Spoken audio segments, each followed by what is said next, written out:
आकाशवाणी देहरादून से प्रस्तुत हैं प्रादेशिक समाचार। पहले मुख्य समाचार। उत्तराखंड में समान नागरिक संहिता यूसीसी के कार्यान्वयन के योजना का मसौदा तैयार करने वाली समिति ने अपनी रिपोर्ट राज्य सरकार को सौंपी। संसद के दोनों सदनों में राष्ट्रपति के अभिभाषण पर धन्यवाद प्रस्ताव पर चर्चा जारी। हरिद्वार में भीड़ प्रबंधन व नागरिकों की सुरक्षा के लिए पुलिस सेल्फ बैलेंसिंग स्कूटर से गश्त करेगी। और प्रदेश के उच्च पर्वतीय क्षेत्रों में कल हुए भारी हिमपात से कई स्थानों पर सड़क मार्ग अब भी अवरुद्ध। नमस्कार, समाचारों के साथ मैं नीता कांडपाल और अब समाचार विस्तार से। संसद के दोनों सदनों की संयुक्त बैठक में राष्ट्रपति द्रौपदी मुर्मू के अभिभाषण पर लोकसभा में चर्चा जारी है। चर्चा की शुरुआत करते हुए भारतीय जनता पार्टी सांसद डॉ. हिना गावित ने महिलाओं, गरीबों, किसानों, युवाओं और समाज के वंचित वर्गों के कल्याण के लिए सरकार द्वारा उठाए गए उपायों की जानकारी दी। उन्होंने कहा कि प्रधानमंत्री नरेंद्र मोदी के नेतृत्व वाली सरकार ने पंचप्रण महिलाओं, गरीबों, युवाओं, किसानों और आधारभूत अवसंरचना पर ध्यान केंद्रित किया है। उन्होंने कहा कि वर्ष 2014 के बाद स्वयं सहायता समूहों, लोकसभा तथा राज्य विधानसभाओं में महिला आरक्षण के साथ साथ केंद्रीय योजनाओं में महिला कल्याण के लिए किए गए विशेष उपायों से महिलाओं ने प्रगति हासिल की। उन्होंने बताया कि पिछले वर्ष देश में 18 लाख करोड़ रुपए के यूपीआई लेन देन किए गए। चर्चा में भाग लेते हुए केंद्रीय मंत्री प्रोफेसर एसपी सिंह बघेल ने कहा कि प्रधानमंत्री ने भ्रष्टाचार मुक्त सरकार चलाई है, क्योंकि पिछले 10 वर्षों में उनकी सरकार के खिलाफ भ्रष्टाचार का एक भी आरोप सामने नहीं आया है। राज्यसभा में चर्चा की शुरुआत करते हुए भाजपा की कविता पाटीदार ने कहा कि पिछले 10 वर्षों में देश की महिलाएं सशक्त हुई हैं। सुश्री पाटीदार ने कहा कि देश में हवाई अड्डों की संख्या दोगुनी हो गई है और ग्रामीण क्षेत्रों में 4 लाख किलोमीटर नई सड़कें बनाई गई हैं। कांग्रेस सांसद डीके सुरेश की कथित आपत्तिजनक टिप्पणी से जुड़ा मुद्दा आज राज्यसभा में उठाया गया। आज सुबह जब सदन की बैठक शुरू हुई तो सदन के नेता पीयूष गोयल ने डीके सुरेश की टिप्पणियों पर आपत्ति जताई। उन्होंने आरोप लगाया कि कांग्रेस नेता की ऐसी टिप्पणी विपक्षी दल की विभाजनकारी सोच को दर्शाती है।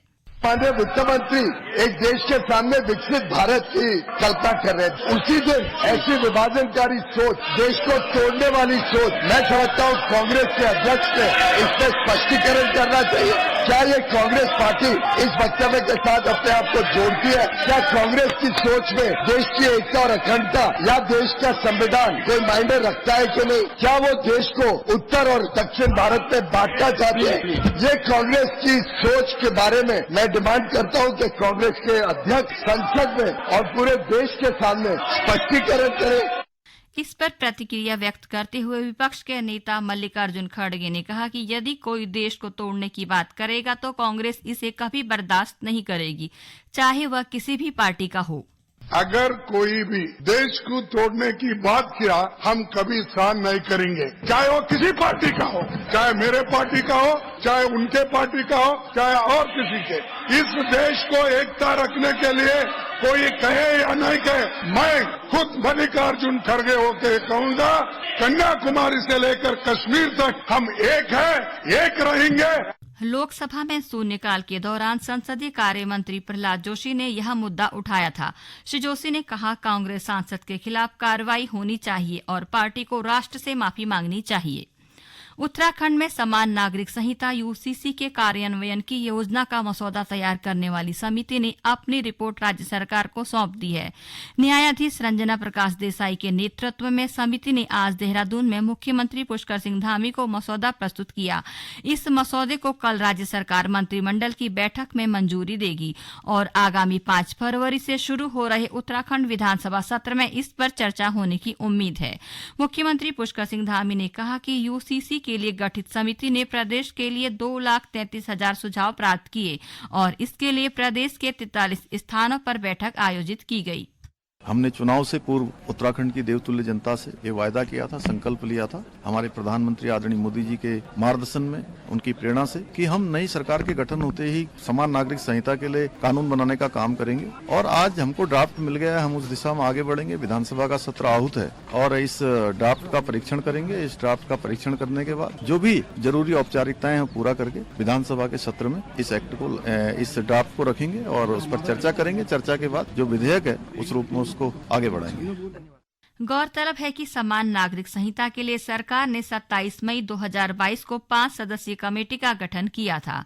ये समाचार आकाशवाणी के देहरादून केंद्र से प्रसारित किए जा रहे हैं। उत्तराखंड पुलिस ने स्मार्ट पुलिसिंग की एक और कदम बढ़ाया है। पर्यटकों व स्थानीय नागरिकों की सुरक्षा के लिए हरिद्वार में पुलिस सेल्फ बैलेंसिंग स्कूटर से गश्त करेगी। इससे शहर के पैदल रास्तों, गंगा घाटों और भीड़भाड़ वाले इलाकों में आसानी से निगरानी की जा सकेगी। पुलिस महानिदेशक अभिनव कुमार ने पुलिस मुख्यालय से हरी झंडी दिखाकर 4 self balancing electric scooter Haridwar के लिए रवाना किए। पुलिस महानिदेशक ने कहा कि संकरी गलियों में आसानी से चलने की क्षमता रखने वाले यह स्कूटर भीड़ प्रबंधन में मदद करेंगे। साथ ही यह इलेक्ट्रिक स्कूटर पर्यावरण के अनुकूल भी हैं। उन्होंने बताया कि हरिद्वार के 8 कर्मियों को इन इलेक्ट्रिक स्कूटरों को चलाने का प्रशिक्षण भी दिया गया है। श्री कुमार ने कहा कि भविष्य में मसूरी मॉल रोड और देहरादून पलटन बाजार में भी इनका उपयोग किया जाएगा। प्रदेश के उच्च पर्वतीय क्षेत्रों में कल हुए भारी हिमपात से कई स्थानों पर सामान्य जनजीवन प्रभावित हुआ है। राज्य के कई सड़क मार्ग बर्फबारी के चलते आवाजाही के लिए बाधित हुए, जिन्हें प्रशासन ने कड़ी मेहनत के बाद आवाजाही के लिए सुचारू किया। अभी भी कई स्थानों पर बर्फबारी से आवाजाही प्रभावित है, जिसके लिए जल्द शुरू होने की उम्मीद है। वहीं आज बड़ी संख्या में पर्यटक बर्फबारी का लुत्फ लेने के लिए उत्तराखंड पहुंचे। इस बीच राज्य में मौसम आमतौर पर साफ बना रहा। मौसम विभाग ने रविवार और सोमवार के दिन राज्य के विभिन्न हिस्सों में बारिश और ऊंचाई वाले पर्वतीय क्षेत्रों में बर्फबारी का अनुमान जताया। मुख्यमंत्री पुष्कर सिंह धामी ने नई दिल्ली में केंद्रीय भारी उद्योग मंत्री डॉक्टर महेंद्र नाथ पांडे से भेंट की। मुख्यमंत्री ने केंद्रीय मंत्री से Bharat heavy electricals limited Haridwar के स्वामित्व की अनुप्रयुक्त 492 एकड़ भूमि का स्वामित्व उत्तराखंड सरकार को हस्तांतरित किए जाने का अनुरोध किया। मुख्यमंत्री ने औद्योगिक विकास के लिए केंद्र से मिल रहे सहयोग पर आभार व्यक्त करते हुए कहा कि उत्तराखंड राज्य ईज ऑफ डूइंग बिजनेस, निवेश प्रोत्साहन और स्टार्टअप क्षेत्र में लगातार विकास कर रहा है। इस दौरान केंद्रीय मंत्री ने रुड़की और पंतनगर में सेंटर ऑफ एक्सीलेंस के निर्माण के लिए सैद्धांतिक सहमति भी प्रदान की। टिहरी जिले के दूरस्थ गंगी गांव में दुर्लभ प्रजाति की जड़ी बूटियों के संरक्षण को लेकर वन विभाग ने प्रयास शुरू कर दिए हैं। वन विभाग ने गंगी गांव के रीह चक के आसपास जड़ी बूटियों संरक्षण के लिए 200 हेक्टेयर भूमि पर स्थानीय और गुर्जरों के पशु चराने पर रोक लगाते हुए यहां घेरबाड़ का काम शुरू किया है। पशु चारान के चलते इस क्षेत्र में इन जड़ी बूटियों का उत्पादन प्रभावित हो रहा था।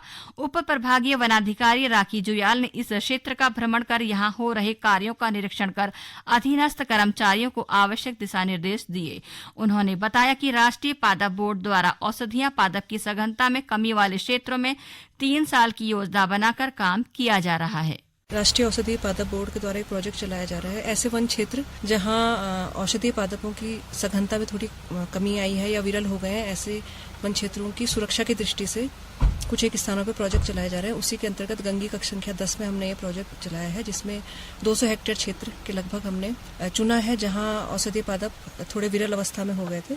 तो इस क्षेत्र में औषधीय पादप अच्छी कंडीशन में आ जाए, इसलिए प्रोजेक्ट ये फिलहाल 3 साल का प्रोजेक्ट है। अगर ये सफल होता है तो इसको आगे भी किया जाएगा और क्षेत्र इसमें शामिल किए जाएंगे। मेरा युवा भारत माई भारत पोर्टल पर 3 महीने में 1,45,00,000 युवा पंजीकरण करा चुके हैं। प्रधानमंत्री नरेंद्र मोदी ने पिछले वर्ष राष्ट्रीय एकता दिवस 31 अक्टूबर पर देश के युवाओं के लिए माई भारत प्लेटफॉर्म की शुरुआत की थी। इस पोर्टल के माध्यम से युवाओं को उनकी आकांक्षाओं को साकार करने और विकसित भारत के निर्माण में योगदान देने के लिए समान अवसर प्रदान करने के व्यापक लक्ष्य हैं। अंत में मुख्य समाचार एक बार फिर। उत्तराखंड में समान नागरिक संहिता यूसीसी के कार्यान्वयन की योजना का मसौदा तैयार करने वाली समिति ने अपनी रिपोर्ट राज्य सरकार को सौंपी। संसद के दोनों सदनों में राष्ट्रपति के अभिभाषण पर धन्यवाद प्रस्ताव पर चर्चा जारी। हरिद्वार में भीड़ प्रबंधन व नागरिकों की सुरक्षा के लिए पुलिस सेल्फ बैलेंसिंग स्कूटर से गश्त करेगी। और प्रदेश के उच्च पर्वतीय क्षेत्रों में कल हुए भारी हिमपात से कई स्थानों पर सड़क मार्ग अब भी अवरुद्ध। इसके साथ ही प्रादेशिक समाचार का ये बुलेटिन समाप्त हुआ। नमस्कार।